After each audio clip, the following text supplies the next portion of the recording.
I get asked all the time what I do to prep my fabrics for a quilt, especially when I'm at the quilt store. People ask me my favorite product, and this is my go-to, the Magic Quilting and Crafting Spray, and I do buy it by the gallon. This is no joke. I buy it by the gallon because A, it saves me time, it gives me a large quantity, and I am ready to go.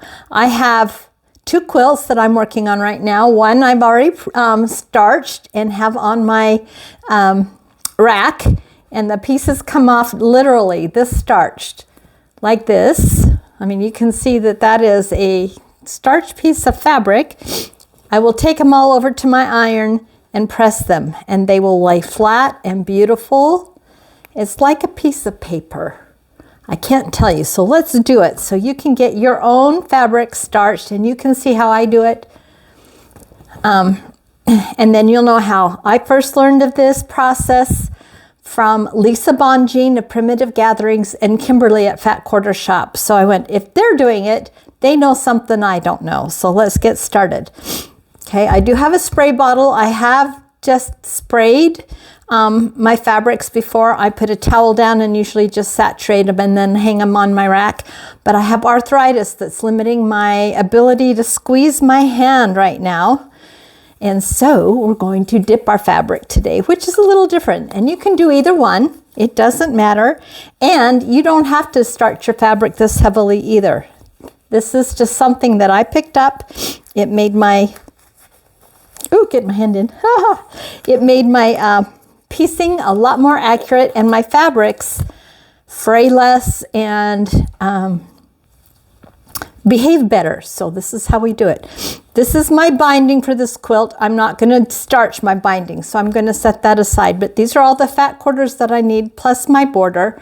So I will be dipping all of them. Today I have a clear bowl just so you can see what I do. And if you're worried about the starch, wash your quilt before you gift it, because I know there's some people who don't want any extra chemicals or anything. The starch is fabric safe. It's meant to be used this way. It's made by Faultless, so I know it's an excellent product. So don't be worried about using it. Let me set that aside. Now I'm going to unfold a fat quarter. And I'm just going to dip it in. And yes, I have gloves on because it dries out your hands. Okay. And I just want to make sure that I get this fabric, this fat quarter, totally saturated. And you can see I started with a purple fabric, and my starch is still clear in the bowl. I wanted you to see that I don't have a problem. If you have a concern, do a fabric color test, but I don't have a concern about that. And now I'm just going to lay my fabric on my little drying rack here over my tile, and I'll just keep going. Let's do a green color. And then I'll do the white one last, because you've got to see, this is not going to bother anything.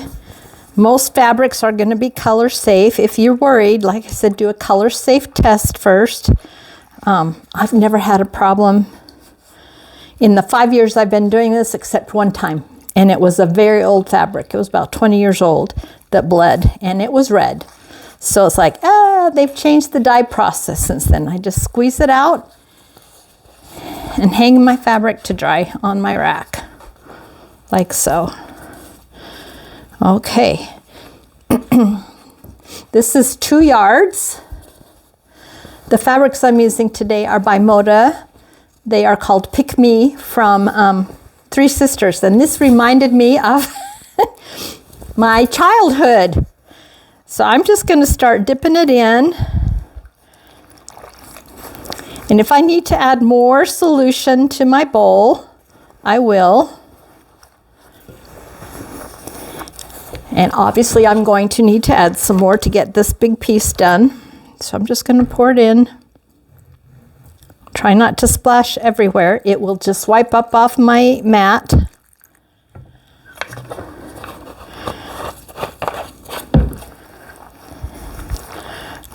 And I just want to get this all saturated down. because borders, and anytime you use it for piecing smaller pieces and are going to cut it apart, you want the stiffness. The reason we do this is you want that stiffness in your fabrics so that they lay flat together. They don't shift when you're sewing them as easily.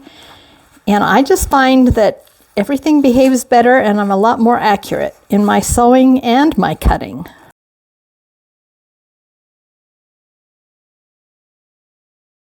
And then I'm going to just hang it